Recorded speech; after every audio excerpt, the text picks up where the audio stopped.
Imagine peering directly into the financial engine room of a major global company, getting a real-time pulse check, maybe, on the economy, and understanding how the massive enterprise navigates, well, the choppy waters of global trade. That's exactly what we're doing today. Mm. We're taking a deep dive into the recent Q2 2025 earnings results and the revised full-year outlook for a Genuine Parts Company. You probably know them as GPC. Right, a leading global Yeah. service provider. Automotive parts, industrial replacement parts, they're big. Absolutely. And our insights, they come straight from the source. The company's Q2 2025 earnings call, that was July 22nd, 2025, we heard from their president and CEO, Will Stengel, and the EVP and CFO, Bert Napier, plus we've got the detailed press release too. So plenty of material to work with. Exactly. Our mission here is to cut through the corporate jargon, pull out the really important nuggets for you.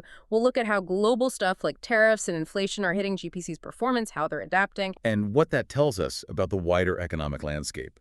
Because a company this size, its performance is often a pretty good indicator. For sure. You'll walk away with a clear picture of the challenges, the strategies, all without having to read pages and pages of reports.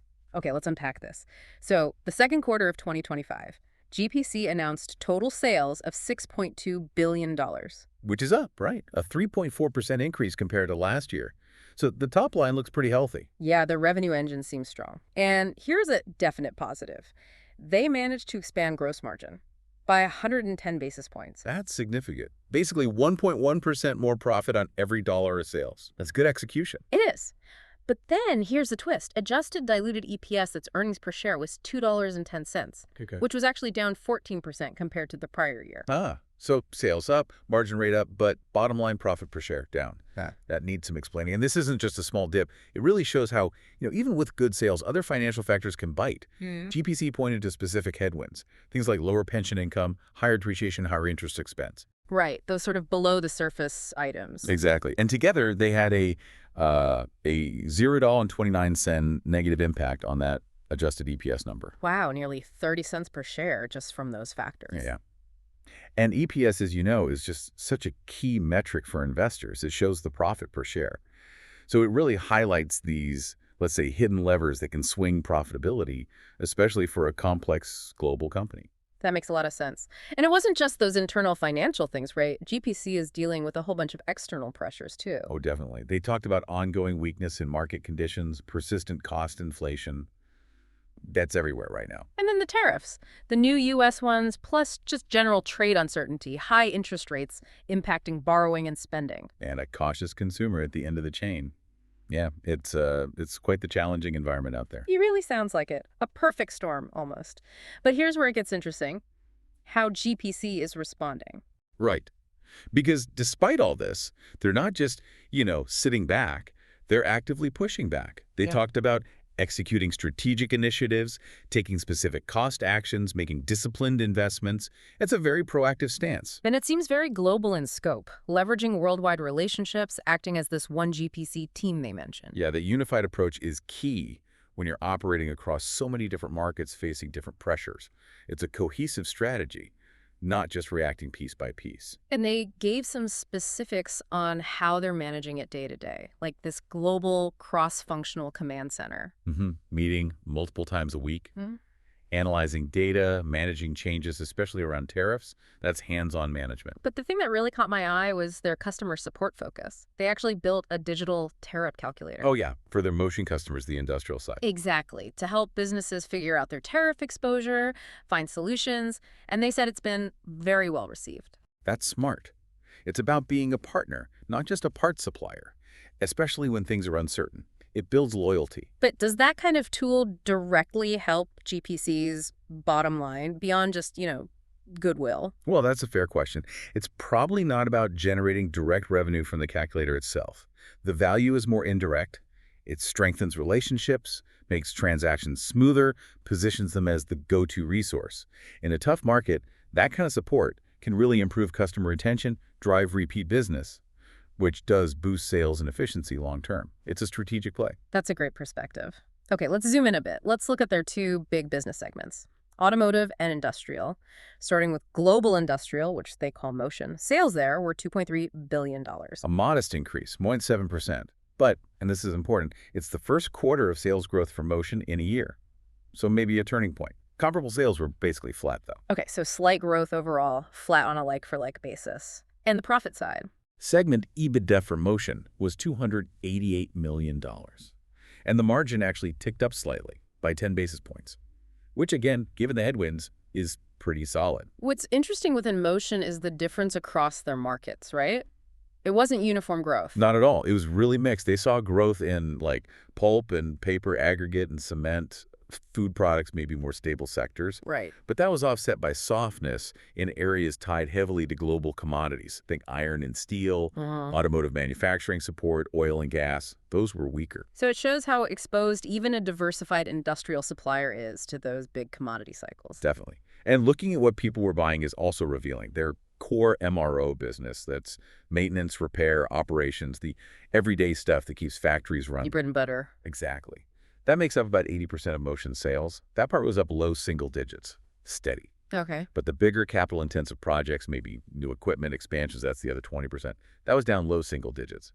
So customers are doing the essential maintenance, but maybe holding back on the big investments, waiting for more certainty. That seems to be the picture, selectively deferring orders. But despite that current sluggishness, GPC sounded pretty bullish on Motion long-term. They pointed to history, how these industrial cycles tend to rebound. And interestingly, they see new opportunities coming from, like, evolving trade policies. Oh, like what? Things like data centers, semiconductor manufacturing coming back onshore, power generation needs, mining. They think these trends could drive future growth for Motion. So they're not just waiting, they're looking at where the next wave might come from. Right. And their digital side is clearly working. E-commerce is now 40% of Motion sales. 40%? Wow. Yeah, and it's up over 10% just since the start of 2024. They mentioned using generative AI for data and product enhancements, driving that growth. That's huge. Shows how tech is reshaping even these, more traditional B2B industrial sectors. Okay, let's shift gears to the global automotive segment. Sales here were $3.9 billion. That's a bigger segment. Sales up 5.0%. Comparable sales growth was 0.5%, so a bit slower on a like-for-like basis. Still positive, though. But the margin story here was different than industrial. Very different. Segment EBITDA was $338 million, but the margin decreased by 110 basis points. Ouch. So the opposite of Motion's slight margin improvement. Why the squeeze in automotive? They pointed directly to inflation, higher costs hitting them across the board in all geographies. Things like salaries and wages, rent for their stores, freight costs. The usual suspects again? Yep. It's just hitting the cost of doing business, squeezing profits even when sales are climbing. A really common theme we're seeing everywhere. Let's break down automotive by region, because the performance really varied. Starting in the U.S. U.S. auto sales were up 4%, comparable sales flat.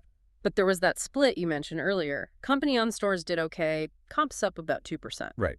But the independent shops, the smaller garages buying parts from GPC, their purchases were down low single digits. So what does that tell us? Are the smaller guys feeling the pinch more? It certainly suggests that.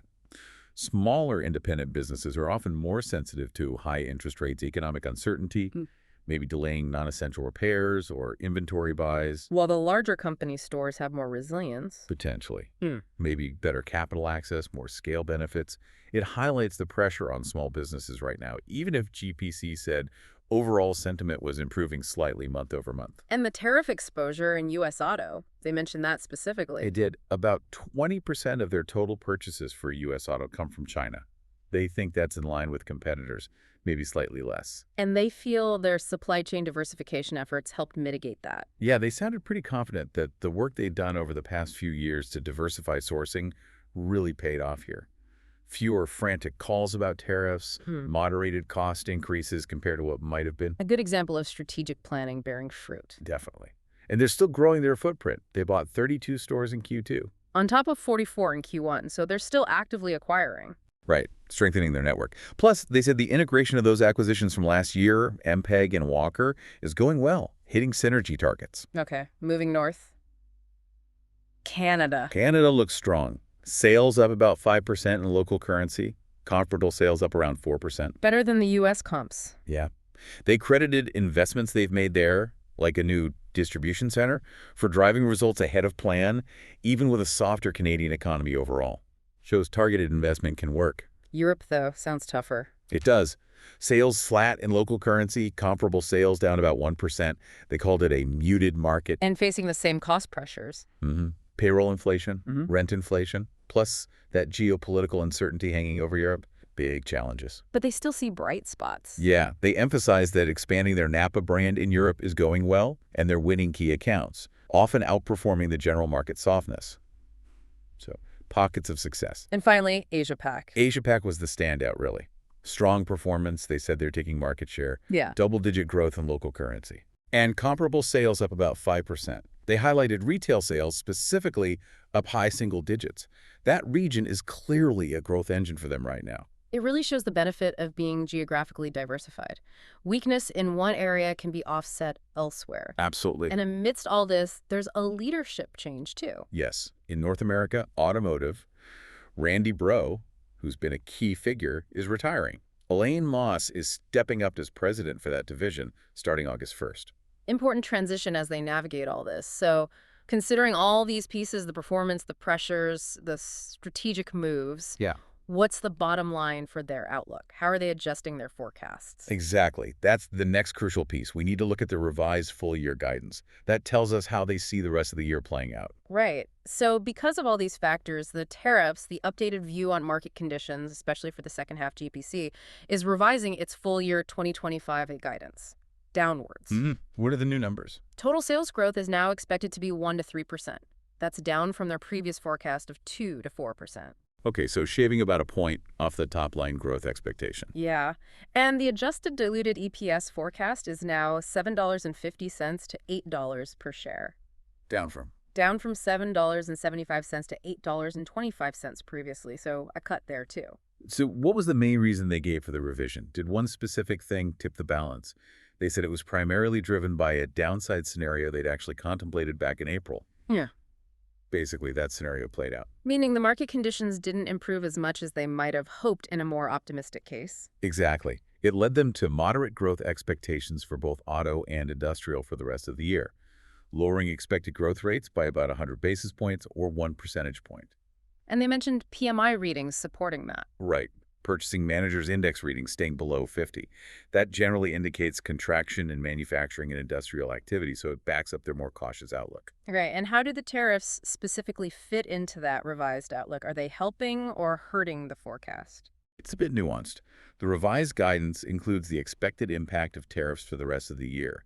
They anticipate a low single-digit benefit to revenue from pricing adjustments related to tariffs. Because they can pass some cost on. Right. But also a low single-digit increase in their cost of goods sold because of the tariffs hitting their purchases. So, kind of a wash? Or Well, here's the crucial bit they emphasized.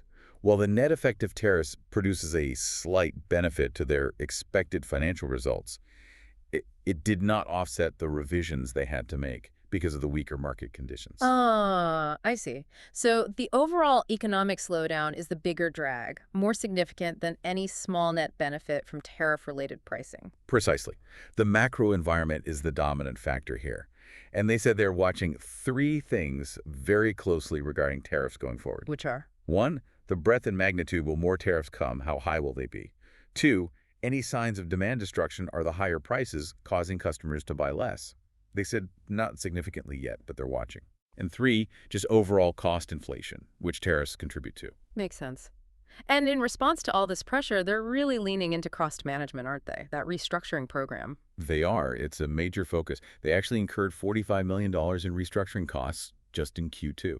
But they also saw savings pretty quickly. Yeah, they realized about $33 million in call savings from those efforts within the same quarter. So fairly immediate impact. And they're planning to do more. Yes. They upped their forecast for total restructuring expenses for the full year, now expected to be between $180 and $210 million. That's about $30 million higher than they previously guided. So they're doubling down on finding efficiencies. What's the long-term goal of these cuts? They're aiming for big savings. They said these actions are on track to deliver over $200 million in annualized cost savings once they're fully implemented in 2026. $200 million a year? That's substantial. Where are the savings coming from? Simplifying operations, streamlining the back office. They mentioned IT, global efficiencies, specific actions in Europe. It's pretty broad-based. It really makes you think, Even a company this large and established has to constantly find ways to operate leaner, especially now. Absolutely. Constant reinvention. And related to all this, their cash flow outlook also tells a story. Right. How did that look for the first half?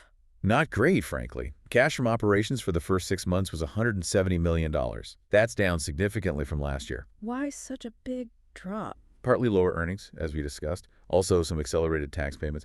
And they had a tough comparison because in 2024, they had some big inventory investments that didn't repeat this year, making the year-over-year number look worse. So free cash flow. Free cash flow for the first half was actually negative, a deficit of $80 million.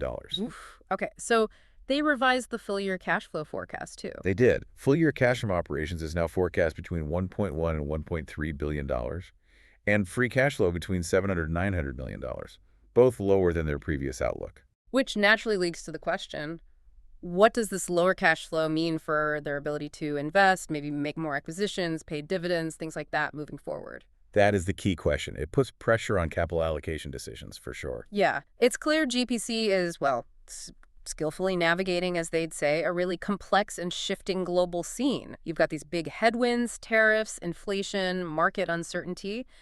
But they are pushing back with strategic moves, aggressive cost cuts, leveraging their scale, those digital investments. Right. Trying to support customers and drive that long-term value despite the short-term pain. And that underlying business, the break-fix nature of needing car parts and industrial parts, that provides a solid foundation, doesn't it? People still need to fix things. It does provide resilience. Yeah. And their geographic spread, their global partnerships, that gives them an edge over smaller players who might be struggling more. Their adaptation is really key here. Undeniably. GPC's story really shows how even these huge, established, diversified companies have to constantly pivot and adapt to global shifts. What stands out isn't just reacting, but being proactive, like that digital tariff calculator or the scale of the restructuring they're undertaking. It's decisive action. So, thinking about that, what lessons can other businesses, maybe smaller ones, maybe in different industries, learn from GPC's approach about building agility, building resilience, not just to survive this kind of unpredictable world, but maybe even find new opportunities within it? What stands out to you most about how they're tackling this?